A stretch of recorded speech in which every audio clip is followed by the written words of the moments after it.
स्थापत्य स्थापत्य के अंतर्गत प्राचीन काल से निर्मित सभी प्रकार के स्मारकों जैसे कि दुर्ग, मंदिर, राजप्रसाद, विहार आदि तथा उनके अवशेषों को सम्मिलित किया जाता है।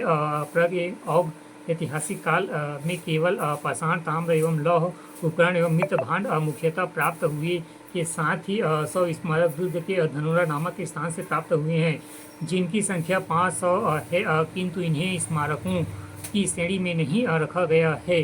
छत्तीसगढ़ में प्राप्त स्मारक मुख्यतः ऐतिहासिक काल के हैं एवं मौर्य काल से प्राचीन नहीं है। क्षेत्र में मंदिरों को छोड़कर अन्य स्थापत्य अवशेष तुलनात्मक रूप से कम मिलते हैं। मंदिर वस्तु भारत में मंदिर के रूप में वास्तुकला का एक उत्कीर्ण स्वरूप प्राप्त होता है। साहित्यिक एवं अभिलेखनीय साक्ष्यों से मंदिर वस्तु प्राचीनतम द्वितीय शताब्दी ईसा पूर्व तक ज्ञात है। पुरातात्विक उत्खननों एवं प्राचीन स्तूपों में प्राप्त अंकन से मंदिर वस्तु एवं पारंपरिक स्वरूप की जानकारी मिलती है, किंतु मंदिर वस्तु का स्वतंत्र विकास 4वीं शताब्दी ईस्वी अर्थात गुप्त काल में स्पष्ट रूप से दिखाई देता है। भारतीय इतिहास के इस काल में समतल छतों पर आच्छादित गर्भगृह एवं उसके सम्मुख स्तंभों पर आधारित मंडपों का निर्माण किया जाता था। कालांतरों में मंदिर के 3 प्रमुख शैलियों विकसित हुई है, जो नगर शैली एवं भारत के हिमालय में विकसित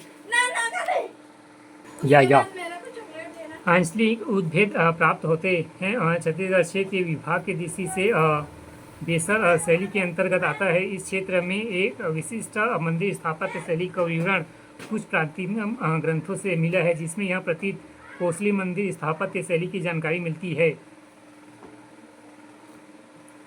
छत्तीसगढ़ का प्राचीनतम मंदिर छत्तीसगढ़ में मंदिर वस्तु का आरंभ लगभग 5वीं शताब्दी में हो गया था। इस समय यहाँ सरपुरिया वंश का शासन था। अब यहाँ तक अज्ञात प्राचीन मंदिरों में अंचल का प्राचीनतम विष्णु मंदिर जिले में बिलासपुर से लगभग 30 किलोमीटर दक्षिण की ओर मनियारी नदी के तट पर ताला ग्राम के निकट स्थित है, जिसे देवरानी जेठानी मंदिर के नाम से जाना जाता है। इस मंदिर में पाषाण के प्रयोग में इतनी परिपक्वता दिखाई देती है कि इसे इस काल की कला का अनुपम उदाहरण कहा जाता है।